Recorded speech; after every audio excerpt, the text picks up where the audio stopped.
Hey, it's Clay at claytrader.com. This will be my top 10 stocks as we head into Friday, March 21st. This will be a technical analysis breakdown, so if you're someone that uses charts within your trading, or maybe you're just interested in learning more about charts and how they can be used as a tool to help make good decisions as a trader, this will be a video for you. First off, a couple clarifications. Number one, the candlestick that you see right here will be moving around and changing. That is because the market's still open for a small amount of time. But I like to do these videos when the market is still open because sometimes we can capture some really interesting late day price movement. Second, I'll be using the 30-minute time frame, meaning each one of these candlesticks here represents 30 minutes worth of time. So stock number one, we are looking at PSTV. Monster move here. Now do have a bit of a pullback, but this is where things get a little tricky from a presentation standpoint because it is all about perspective. Meaning if you're some sort of day trader, flipper, scalper, whatever you want to call yourself, and you're buying up there and your plan was to buy and sell within 7 minutes, well then yes, from that standpoint, the chart's looking very rough for you because there has been this pullback here. So just to map that out, very clear pullback. Now, if you're somebody that cares about the bigger picture, then sure, you're going to acknowledge, yeah, Clay, fair enough, the price has pulled back, but what was happening before the pullback? Because we need to include the big picture. And from the big picture, well, before the pullback, the price was down there before it went all the way up there. So from that standpoint, the person that's caring about the overall standpoint is now looking at a bull flag pattern. Now, just because something's bullish does not mean for sure guaranteed the price is going to head back upwards. But if this thing were to curl back upwards, get here, and then break up through there, is it valid? Is it logical to think that that break right there could create additional buying pressure? That's not a guaranteed outcome, but it's certainly more than plausible. So is this a good or bad looking chart for you? I don't know. What was your strategy going in? What was your entry point and all of that? But stepping back and looking at it from the overall standpoint, I think the straightforward way to just, currently kind of summarize things here would be a bull flag pattern. Next one here, looking at SAG, and we had quite the mover on this one today, all over the place. Gapped up, made a move here, then a pretty rough pullback, but to be fair, as I speak right now, very strong late afternoon, and as I speak, like I said, I like to do these when the markets are open as the price is pushing to new highs right now, but overall, we'll get some levels mapped out here, and the first key dynamic really that's already played out, and that what I was planning on talking about was this dynamic right here. We had that area of support, and then we had that resistance line right there, so we basically had a falling wedge, but yes, as of now, technically playing the falling wedge breakout has already, grabbed the wrong thing there, has already happened right there. With that being said, we now get to ask ourselves always entertaining question, and that is this. Is this the start of something even bigger? Now think about that question. It makes no sense to ask that question if nothing worthwhile is even happening. Because to say, well, is this the start of something bigger when nothing is happening? Again, doesn't make any sense. But in this situation, it makes total sense. Why? Well, because as I just pointed out, we're getting that falling wedge breakout. So to be fair, maybe this isn't the start of anything bigger. Maybe the price rolls right back over. But again, to be fair, that is a two-sided coin because, well, maybe it is the start of something much bigger, and this thing's going to just keep on ripping and rolling into Friday right there. So the falling wedge has been broken. Is it the start of something bigger? Let's see what happens on Friday. Next one here, WINT, and this is certainly an ugly looking chart, but you longer time viewers, you know what I'm going to say next, and that is that there can be opportunity in the ugly. And I find this a very interesting situation now because, yes, there's been the big pullback, but look right where it decided to start to go sideways. Now, let me be very clear, and I wish I could say trading was this easy. Just because there is this big pullback, and then just because the price is now starting to go sideways, does not mean for sure, guaranteed, it's getting ready to go back up. My point is it plausible?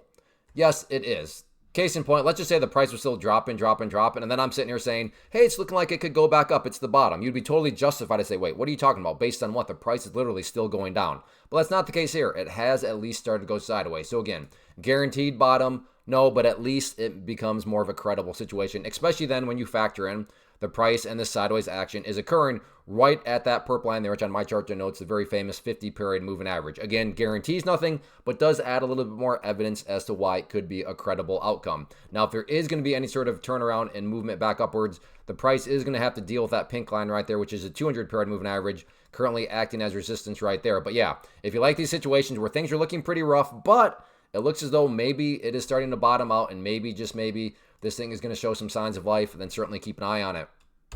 Next one here, QBTS, and the downtrend continues, and this will mean a little bit more to those of you that have watched past videos, but yesterday I put that trend line into place right there, and you can see that earlier on in the day, a very nasty fake break. So it did break. Now, if you're a scalper day trader, that movement right there, actually plenty of room to get out a profit. But if you're somebody where your strategy is you want to, you're looking for more impact, more of follow through, well then yeah, that was very cruel. It fell back below the trend line. It did try again right here, but then right there you can see got smacked back down. But here's where the problem is not necessarily failing that trend line. The problem is it broke down below this area that I mapped out as support at $9.50. So that's where the first key update comes into play, and that's just based on a foundational rule that when levels of support are broken and closed below, they tend to act as resistance. So now if there is any, in fact, I'm just going to go ahead and get rid of that level, and also get rid of that level up there. I don't want to cause confusion because there's lines everywhere you look. So let's just try to keep this as isolated as possible. But now the near term and key area of resistance right there at $9.50. As far as areas of support are concerned, next key level to watch if this continues to move to the downside. So let's get this changed to green for support. But that level right there at $7.65. And if that area can't hold, then no guarantees, but I don't think anybody would be shocked to then see the price go down and visit that pink line, the 200 period moving average, currently valued at basically $7. But yeah, anyway, look at it. Broke down through that very key area of support. You can see the price has been doing such a good job of staying above it, but no longer. So we'll see if there's more downside momentum to come on Friday. Next one, looking at NVDA. And from the big picture standpoint, nothing really happened. What do I mean by that? Well, just to offer up context. Whoop, I guess I didn't know. Need to go that far back. But big picture context, there's just been this sideways channel, and it's been going on since basically the 12th. So, I mean, we're talking about a multi-day just kind of chopping around back and forth, back and forth. So from that vantage point, yes, nothing has happened. The price, in fact, is still basically dead center in the middle of this channel. Now, if we look closer at just today's price action and, you know, levels that I think are going to make a difference moving forward, then I do think a lot of people have probably drawn in this trend line right here.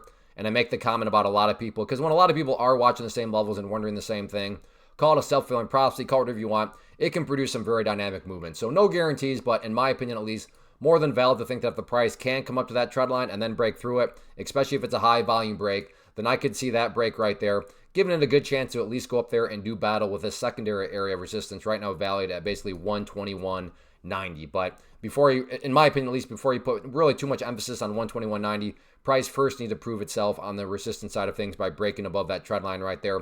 In terms of areas of support, ideally, yeah, you want to see the price stay above and stay around this 50 period moving average. But if it doesn't quite hold up, not the end of the world, because again, as you saw from the bigger picture standpoint, the bottom part of this sideways channel down there at 114.50, which as you can see right now, price isn't anywhere close to threatening that area. So all in all though, the sideways chop continues, but yeah, let's see if the price can maybe try to get a break up through that trend line.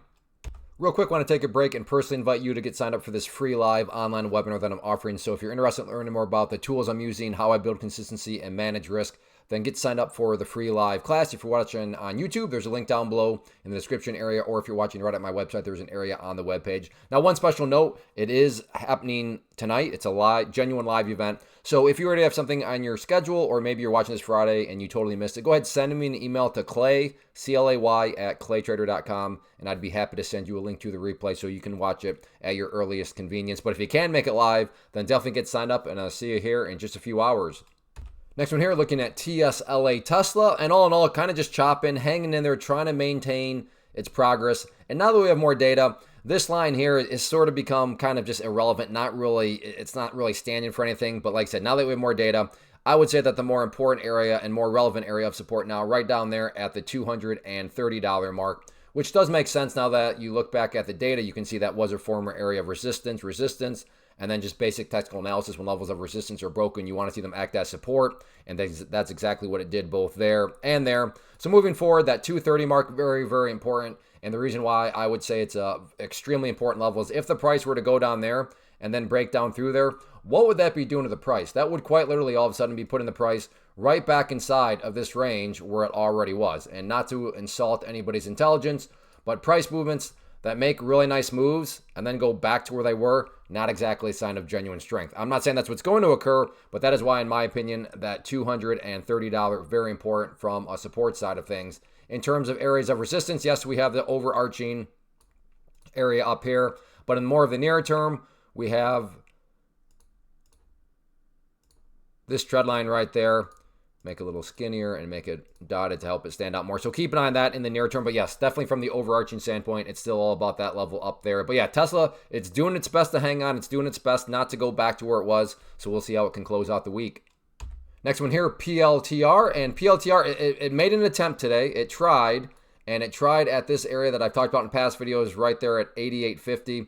But ultimately, with it breaking above it, that was great, but could not hang or hold up above it. And then eventually the price did drop back below it. You can see right there. Tried again, kind of like a little failed, gasp, and then back down it went.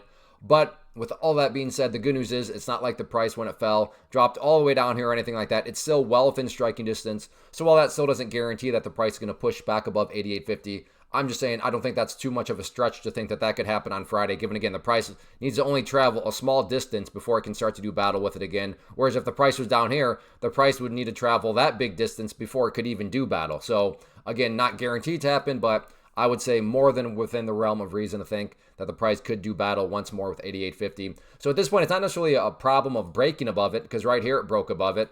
Right there it broke above it. But staying above it has become the problem with that 88.50 mark, so keep an eye on that. In terms of areas of support, have quite a few areas of support actually down below you. You have the 50 period moving average. You have that support that I mapped out previously at 85.15. And then you also have the 200 period moving average right there. So if the bears are going to make a bigger move, then yeah, they're going to have to really bring their A game, because the bears would have to push down through quite a few levels of support. Doesn't mean that they can't do it. I'm just saying it would need to be a very strong bear in order for all that to happen. But yeah, it's still within striking distance of this level. Can the price break through it and, more importantly, stay above it? We'll see what happens. Next one, RGTI, and yeah, very rough day here, not necessarily because it was red, but just because it broke down and separated from a very key level. So I'm going to go ahead and get rid of that, as it served its purpose for now. But the key breakdown here was this area of support right there, and when levels of support are broken and closed below, they tend to act as resistance, and you can see earlier on in the day that's exactly what happened. Broke below it. Then the price tried to get above it there, but now all of a sudden support acted as resistance. Tried again right there. All of a sudden support acting as resistance. So any sort of attempted continuation, because yeah, as of right now, there's a little bit of a miniature bounce. But if this bounce continues, and I'd be skeptical of the bounce, as long as the price is still down below that 985. So again, that doesn't mean that this bounce isn't the start of something truly strong. But personally, I'm skeptical of it because it could very well still just be a dead cat bounce here. And I think the easiest way to kind of start to gauge the health of any sort of bounce is just getting this overall trend line now in play right here, and just keep an eye at how this behaves. So let's just make that look a little bit different. So there we go. So keep an eye on that in the near term. But if the price can get a good high volume break of that, then yeah, I don't think it's unreasonable to think the price could come up and do battle with that area of resistance at 985. In terms of next areas of support, if this bleeding is going to continue, next key potential area of support right down there around the $8.35 mark. But yeah, no doubt about it today. Very rough day for RGTI. Next one, NIO. Brutal day for this one. It had, this area of support up here, which had been doing a good job, but not only did the price break down below it, it just kept bleeding. So I'm going to go ahead and get rid of those levels up there. And the key dynamic, and this by no means is some sort of great revelation on my part, a lot of people are going to be noticing, but as of now, the price, to give credit where credit's due, is at least maintaining and hanging around this pink line right there, which you now know is the very famous, very important 200 period moving average. So that's good to see, but any sort of more of separation of the downside, from a technical standpoint, that is not good, and that is heavily suggesting that the bears are picking up that much more strength. So in the event the price does push down through that pink line, though, next key potential area of support right there at the 465 mark, and then next key level after that, potentially down there, right around that gap close location of 450. So, but like I said, to be fair, it is maintaining that pink line there, but that's certainly the main question mark, at least in my mind, going forward. Can the price maintain that 200 period moving average, get a bounce from it, but can the price stay above it? Next one, TSLL, and this is just the ETF that mimics Tesla if you want to trade it at more of in a volatile way, I'll put it. And yeah, it had been showing some signs of strength. Unfortunately, this was violated here as the price broke down below that trend line. So overall, this level here at 853 remains a key battleground to watch moving into Friday. And the price, it's like I said, it's doing its best. It's going sideways here, which is good because like Tesla, the stock itself that we talked about, if we just kind of look at this as the must-hold area, and why would that level be so important? Well, if the price were to come down there and drop below it, then as I mentioned earlier, from just a kind of storybook perspective, the price would be going right back to where it was. And again, a story standpoint where you have a great move up, and then all of a sudden you have the price going back to where it was, not exactly a sign of true, genuine power. So for that reason, down here, actually, let's put in a level. Those lows right there at 770. So 770, definitely very important because the 770 mark is really the level in this sign that's saying, is the price making progress or is the price going back to where it was? Any sort of attempt to move back upwards, key area of resistance right up there at about $8.55. So that wraps up the top 10 list. Again, if you like what you saw here, then definitely get signed up for the free live class. Like I said, the class will be this evening, Thursday, March 20th at 8 p.m. Eastern Time. But like I said earlier, if you can't make it live for whatever reason, go ahead, send me an email, Clay, C-L-A-Y, at claytrader.com, and I'd be happy to send you a link so you can watch it at your earliest convenience. But yeah, if you can make it live, then definitely get signed up. As far as these top 10 videos are concerned, if you enjoy these, make sure you hit that like button. And if you're looking for a super free and easy way to support the channel, please consider hitting that subscribe button, as it really does help out. So thanks for watching, and hopefully I'll be seeing you here in just a few hours.